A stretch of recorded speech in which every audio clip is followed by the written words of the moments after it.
अनंत चतुर्दशी की व्रत कथा। एक बार बहुत छोटा सा गांव था। उस गांव में एक साहूकार सेठ सेठानी अपने इकलौते बेटा बहू के साथ रहते थे। बेटा परदेश कमाने गया हुआ था। पहले के जमाने की सासुएं बड़ी ही चालाक और चतुर होती थी। उन दोनों सेठ सेठानी का नित्य का नियम था, वे रोज भोजन खाने के बाद मंदिर दर्शन करने जाते और शाम को ही घर लौटते थे। तो साहूकार दंपति ने सोचा कि बेटा परदेश कमाने गया है, हम रोज मंदिर जाते हैं और शाम को ही घर लौटते हैं। पीछे से हमारी बहू का पड़ोस में आना जाना न हो जाए, कहीं बहू हमारे पड़ोसन की सिखाई सीख में न आ जाए। तो सेठानी मंदिर जाने से पहले एक कटोरी मूंग और एक कटोरी चावल को मिलाकर रख देती और बहू से कहती कि बहू, मूंग और चावल अलग अलग कर लेना। शाम को मूंग बना देना और चावल उबाल कर रख देना। और बहू, परिंदे का पानी और चूल्हे की आंच भी मत बुझने देना। उसके बाद सास ससुर के मंदिर जाने के बाद बहू ऐसा ही करती, मूंग और चावल को अलग अलग करती। तब तक शाम हो जाती, सास ससुर मंदिर से लौट आते। इस तरह समय निकलने लगा। तब एक दिन सास ससुर के मंदिर जाने के बाद परिंदे का पानी खत्म हो गया और चूल्हे की आग भी बुझ गई। बहू भागी भागी पड़ोस में से चूल्हे की आग मांगने गई। तो पड़ोसने एक जगह बैठकर पूजा पाठ कर रही थी और कथा कहानियां सुन रही थी। तब बहू ने उनसे चूल्हे की आग मांगी। तो पड़ोसनों ने कहा कि बहू, हम आज के दिन किसी को कुछ नहीं देते। बहू ने पूछा कि आज ऐसा क्या है जो आप आज के दिन किसी को कुछ नहीं देती। तो पड़ोसन बोली कि बहू, आज हमारा अनंत चतुर्दशी का व्रत है। आज हम अनंत देव भगवान की पूजा कर रहे हैं, व्रत कर रहे हैं और कथा कहानियां सुन रहे हैं। और बिना नमक का रोट बनाकर खीर और बूरा और घी के साथ भगवान अनंत देव को भोग लगाएंगे और वही चीत प्रसाद के रूप में हम व्रत में खाएंगे। तो साहूकार की बहू ने कहा कि इस व्रत को करने से क्या होता है। तो उनमें से एक औरत बोली कि बहू, इस व्रत को करने से धन चाहने वाले को धन, विद्या चाहने वाले को विद्या, संतान चाहने वाले को संतान और बिछड़ों का मिलन हो। तो साहूकार की बहू बोली कि मेरे पति को परदेश कमाने कई बरस हो गए, मैं भी उन्हें घर बुलाना चाहती हूँ। मैं भी अनंत चतुर्दशी का व्रत करना चाहती हूँ। कृपया करके आप मुझे भी अनंत चतुर्दशी व्रत की पूरी विधि बताइए। तब उन औरतों ने कहा कि अनंत चतुर्दशी व्रत के दिन घर की साफ सफाई करते हैं, परिंदे को खाली करके पूरा पानी पुनः भरते हैं, चूल्हा और घर आंगन को पीली मिट्टी और गाय के गोबर से लीपते हैं, आटा पीस करके रोट बनाते हैं और अनंत चतुर्दशी भगवान की पूजा करके रोट का भोग लगाते हैं। उसके बाद ही भोजन खाते हैं। अनंत चतुर्दशी व्रत की पूरी विधि पूछकर बहू घर आई। घर आकर उसने पूरे घर की साफ सफाई करी, पूरे परिंदे को खाली करके पुनः पूरा पानी भरा, घर का आंगन और चूल्हे को गाय के गोबर और पीली मिट्टी से लिपा, फिर बिना नमक का रोट बनाया, खीर बनाई। तब तक शाम हो गई। सास ससुर भी घर आ गए। आते ही उन्होंने बहू से पूछा कि बहू, आज तुम यह सब क्या कर रही हो।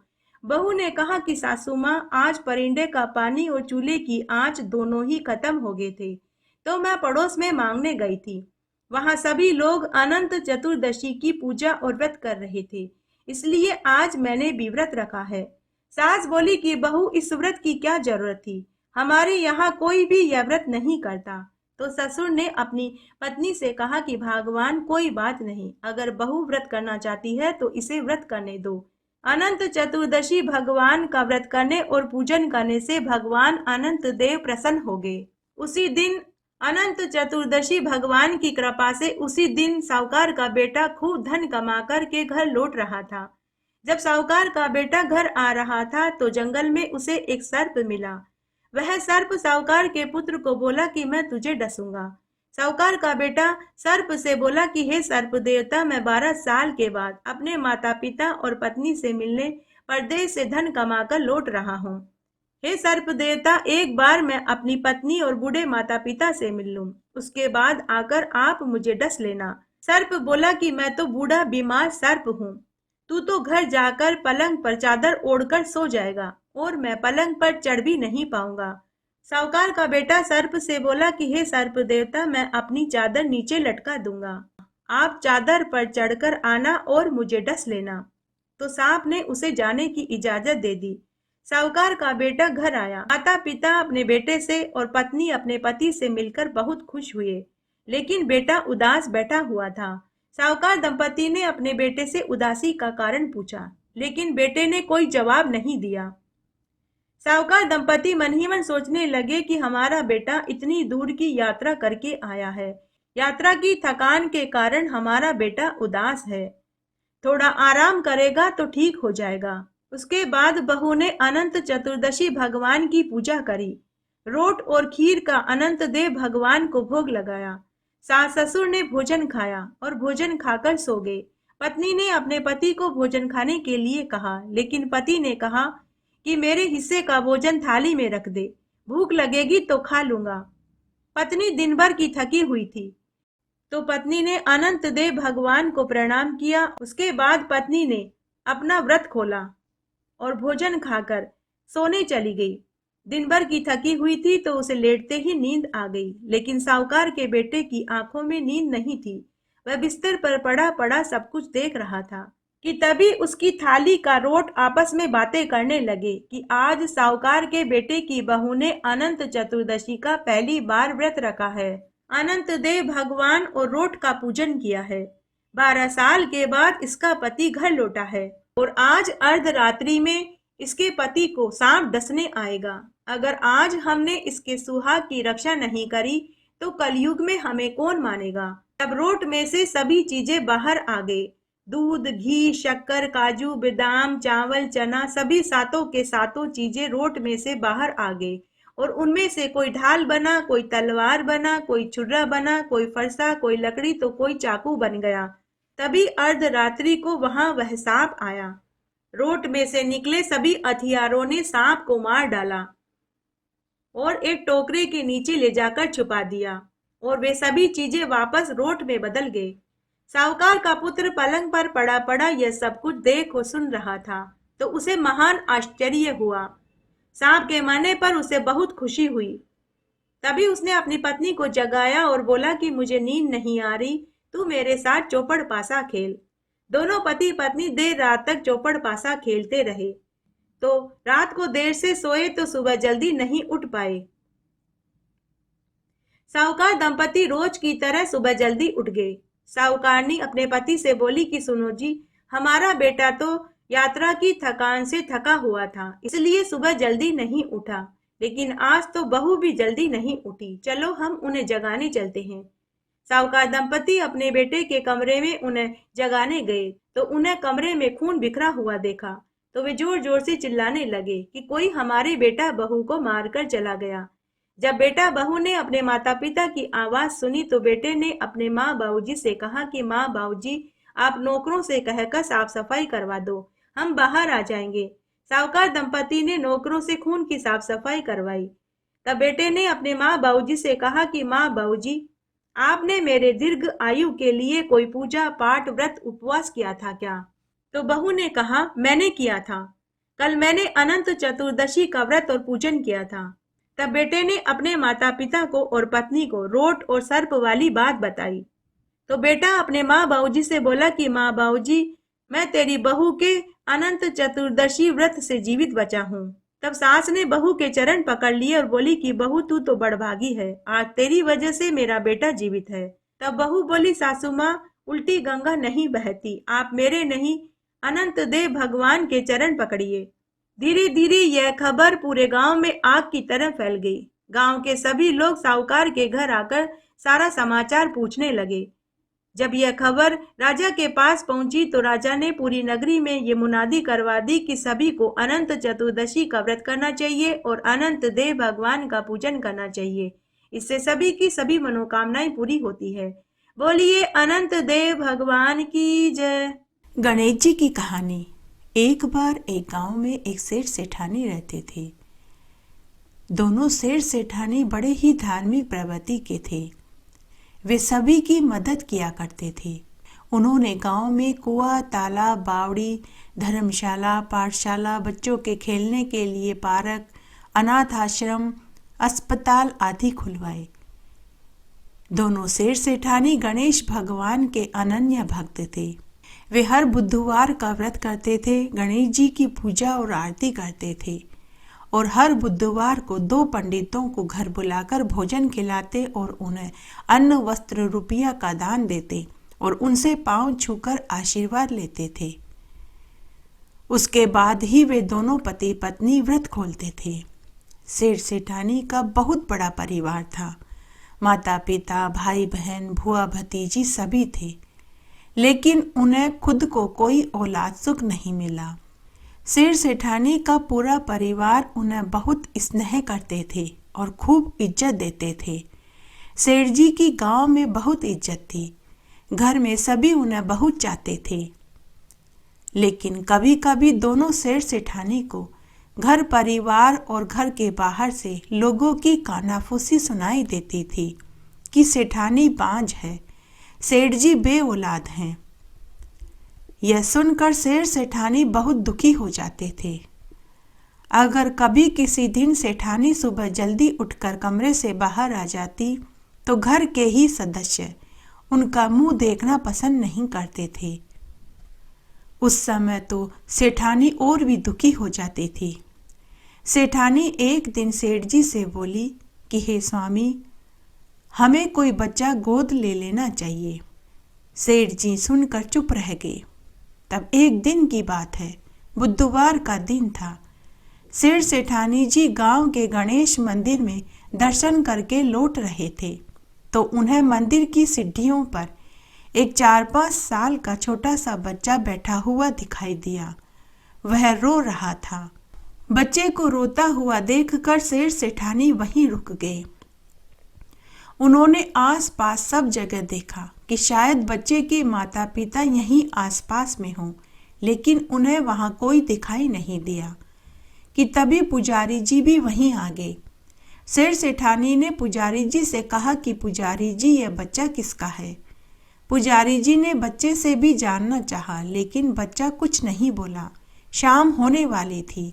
तब पुजारी जी ने सेठ सेठानी से कहा कि आप अपने साथ इस बच्चे को घर ले जाइए, जिसका भी होगा मैं उसे आपके घर भेज दूंगा। सेठ सेठानी की तो खुशी का ठिकाना ही नहीं रहा। सेठ सेठानी खुशी खुशी उस बच्चे को लेकर घर आ गए। सेठ सेठानी गणेश भगवान के परम भक्त थे तो उन्होंने उस बच्चे का नाम गणेशा रखा। कई दिन निकल गए, बच्चे को लेने कोई नहीं आया। तब सेठ जी ने बाकायदा उस बच्चे को गोद ले लिया। गांव के सरपंच ने मिलकर सारी लिखा पढ़ी कर दी। बच्चा सेठ जी को गोद दे दिया गया। इस तरह कई बरस बीत गए। तब एक दिन एक ठग पति पत्नी उसी गणेश जी के मंदिर की सीढ़ियों पर उदास बैठे हुए थे। वो योजना बना रहे थे कि गांव में किसको ठगें कि तभी वही पुजारी वहां आया। अनजान स्त्री पुरुष को देखकर पुजारी ने पूछा कि क्या हुआ, क्यों उदास बैठे हो, क्या तुम्हारा बच्चा खो गया है? तुरंत ठग पति पत्नी को और कुछ नहीं सूझा तो वे बोले, हाँ, हमारा बच्चा खो गया है। पुजारी ने पूछा कि कितने साल का होगा? तब अनजाने में ही उनके मुंह से निकल गया कि हमारा बच्चा 4-5 साल का था। उन्होंने तो तुक्का मारा था और वह तुक्का काम कर गया। पुजारी ने कहा कि आप उदास मत होइए, आपका बच्चा इसी गांव में है और एक सेठ सेठानी के यहाँ पल रहा है। पुजारी उस ठग पति पत्नी को लेकर सेठ जी के घर आए। जब सेठ जी को पता चला कि गणेशा के असली माता पिता आ गए हैं तो उन्हें बहुत दुख हुआ। सेठानी तो बहुत रोई। सेठ जी ने सेठानी को बहुत समझाया कि कोई बात नहीं सेठानी, इसके माता पिता आ गए हैं तो अब तो हमें बच्चा इनको सौंपना ही पड़ेगा। तब सेठ जी ने ठग पति पत्नी से कहा कि आप आज रात्रि को हमारी हवेली में ही रहिए, सुबह गणेशा को ले जाना। ठग पति पत्नी को और क्या चाहिए था, वो कोई बच्चा लेने थोड़े ही आए थे, वो तो सेठ जी की दौलत को लूटना चाहते थे। सेठ जी ने अपने नौकर से कहकर दोनों ठग पति पत्नी को अतिथि वाले कक्ष में ठहराया और उन्हें अच्छा अच्छा भोजन खिलाया। उधर सेठ सेठानी का रो रो कर बुरा हाल हो रहा था। उन दोनों को तो नींद ही नहीं आ रही थी। दूसरी तरफ ठग पति पत्नी चोरी की योजना बना रहे थे। वे हर कमरे की तलाशी ले रहे थे कि तिजोरी वाला कक्ष कहाँ है। तभी उन्हें एक कक्ष में तिजोरी खुली मिल गई। जब रात्रि में सब सो गए तो अर्धरात्रि में दोनों पति पत्नी उठे। दोनों पति पत्नी कीमती जेवरात और रुपए पैसों को गांठ बांधने लगे कि तभी नौकर को आवाज आई। नौकर को पता चल गया कि यह आवाज तिजोरी वाले कक्ष में से आ रही है। नौकर चुपचाप तिजोरी वाले कक्ष में गया। उसने बाहर से देखा तो दोनों ठग पति पत्नी तिजोरी में से सोना चांदी और रुपए पैसे की गांठ बांध रहे थे। नौकर बड़ा ही समझदार था। उसने कक्ष को बाहर से ताला लगा दिया और जोर जोर से चिल्लाने लगा कि कोई चोर आया है, घर में सामान चोरी कर रहा है। नौकर की आवाज सुनकर घर के सभी सदस्य जागे। सभी तिजोरी वाले कक्ष की ओर पहुंच गए। तभी सेठ सेठानी भी वहीं आ गए। सेठ सेठानी ने तिजोरी वाले कक्ष को खोला तो दोनों ठग पति पत्नी को चोरी करते पकड़ लिया। सुबह होने पर पूरे गांव को एकत्र किया गया। तब सेठ सेठानी ने कहा कि ये दोनों चोर हैं, हम गणेशा इन्हें नहीं दे सकते। उधर दोनों ठग पति पत्नी जिद पर अड़ गए कि बच्चा हमारा है, हम ही लेकर जाएंगे। तब गांव के बड़े बुजुर्गों ने एक योजना बनाई कि सूरज भगवान के सामने सेठानी को और ठग पत्नी को खड़ा कर दो। दोनों के सामने गणेशा को खड़ा कर दो। जिसके भी आंचल से दूध की धार गणेशा के मुंह पर गिरेगी, बच्चा उसी का समझा जाएगा। तब ऐसा ही किया गया। सेठानी और ठग पत्नी को सूरज भगवान के सामने खड़ा किया गया और उनके सामने गणेशा को खड़ा किया गया। सेठानी और सेठ जी हाथ जोड़कर मन ही मन गणेश भगवान को याद करने लगे। तब गणेश भगवान ने सोचा कि आज अगर सेठ सेठानी का सत नहीं रखा तो बच्चा गलत हाथों में चला जाएगा। इनके सत की रक्षा तो करनी ही होगी। तब गणेश भगवान की कृपा से सेठानी के आंचल से दूध की धार गणेशा के मुख पर जाकर के गिरी। वहां मौजूद सभी ने देखा। तब सत्य की जीत हुई। गांव वालों ने ठग पति पत्नी को पुलिस के हवाले कर दिया। सेठ सेठानी बच्चा पाकर बहुत खुश हुए। हे गणेश जी भगवान, जैसे आपने सेठ सेठानी को बुधवार के व्रत का फल दिया, वैसे हमें भी देना। कहानी कहने वाले को, सुनने वाले को और हुक्कारा भरने वाले को। घटती हो तो पूरी हो, पूरी हो तो बनवान चढ़े, भूले बिसरे नाम तेरे भंडार में भरे।